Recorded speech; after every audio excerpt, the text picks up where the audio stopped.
High, আমার নতুন একটা ডেইলি ব্লগে তোমাদের সবাইকে স্বাগত। আশা করি ভালো আছো, আমিও ভালো আছি। আজকে হচ্ছে মঙ্গলবার আর আজকে ছিল পূর্ণিমা।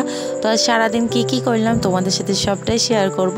পুজোর জন্য ফুলটা তুলে নিয়েছি আর মিনির বেবি হচ্ছে আমাদের বাড়িতে এখন থাকে, তো তোমাদের সাথে সেটাই শেয়ার করলাম। আর মিনি এখন বসে আছে, আর একটু ইগনোর করো বাড়ির চারপাশটা, কারণ এখন সকালের কাজগুলো কিন্তু হয়নি, তো সেই জন্য সব কিছু একটু ওলটপালট আছে, তো একটু ইগনোর করো।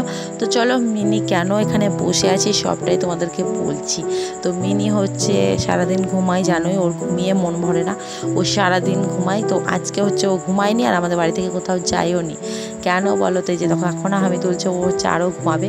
তো কিন্তু ও এখন ঘুমটাও চলে গেছে মাথা থেকে, কারণ হচ্ছে ও একটা জিনিস দেখেছে, তাই এখান থেকে আর ও নড়বে না।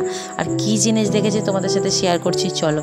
আজকে নেওয়া হয়েছে 2 রকমের মাছ। তো আজকে মাছ রান্না হবে, মাছের টক হবে, মাছের ঝোল হবে, আর হচ্ছে আলু সেদ্ধ হবে, এই সবই হবে। তো তার আগে ভাবলাম মুড়িটা খেয়ে নিই। তো শশা কুচি, পেঁয়াজ কুচি দিয়ে মশলা মুড়ির মতো মাখিয়েছিলাম, ওটা তোমাদের শেয়ার করতে পারলাম না, আমি চানাচুরটাই দেখালাম। তো চলো, এই যে আলু সেদ্ধর জন্য আলু সেদ্ধ করে নিয়েছি, আর মাছগুলো ভেজে নিয়েছি। আজকে পূর্ণিমা, তো বাবা খাবে না, তো আগে ওই এখন 9টা মতো ভেজে আমি রান্না বসিয়ে দিয়েছি, তো 11টার মধ্যে পূর্ণিমা লেগে যাবে। তো বাবাকে হচ্ছে একটু মাছ ভাজা, আলু সেদ্ধ আর হচ্ছে ডাল সিদ্ধ করেছিলাম, ওটা দিয়ে দিয়েছি। আর আমাদের হবে এখন মাছের ঝোল।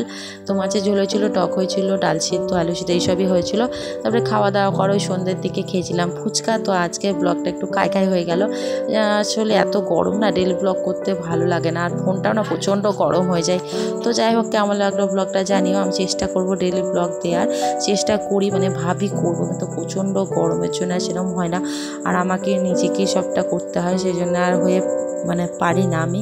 তো চেষ্টা করবো তোমাদেরকে ডেইলি ব্লগ দেওয়ার। তো ভিডিওটা কেমন লাগলো জানিও। দেখা হবে নেক্সট কোনো ব্লগে। আজকে তবে আসি, বাই।